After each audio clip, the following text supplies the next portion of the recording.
La station de radio RMC semblait s'être délocalisée sur France 5 ce vendredi 22 septembre. Anne-Elisabeth Lemoine et son équipe recevaient en effet sur le plateau de C'est à vous l'ensemble des animateurs de la station de radio qui occupe la grille de 6h30 à 15h.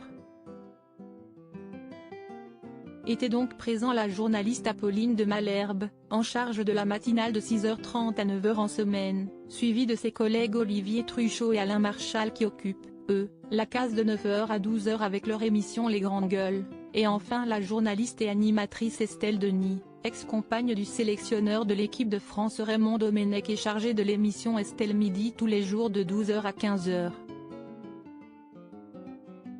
Profitant de les avoir tous ensemble réunis, une chose assez rare à l'antenne, la présentatrice de C'est à vous leur a alors demandé s'il avait l'habitude de se voir dans les locaux ou s'ils ne faisaient que se croiser.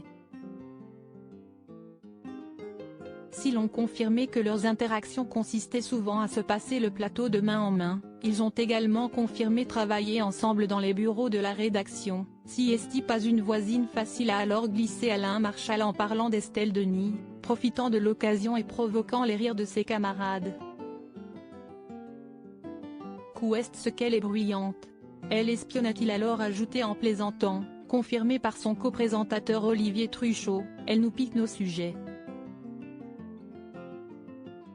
Bonne joueuse, la journaliste, qui est parfois victime de bugs à l'antenne, a reconnu qu'il y avait une petite guerre des sujets entre eux. Si est-il une pie, a renchéri Alain Marchal, provoquant à nouveau les rires et l'amusement des animateurs de RMC ainsi que des chroniqueurs de C'est à vous.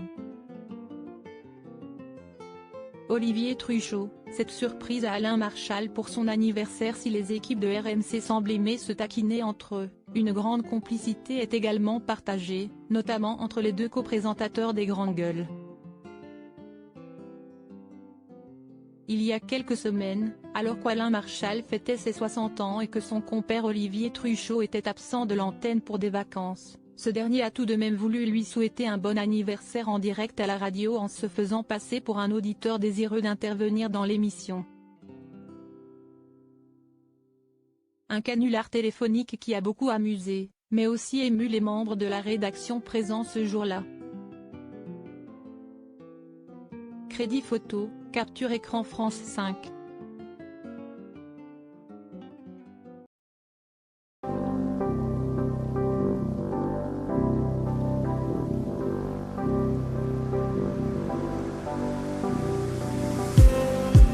I just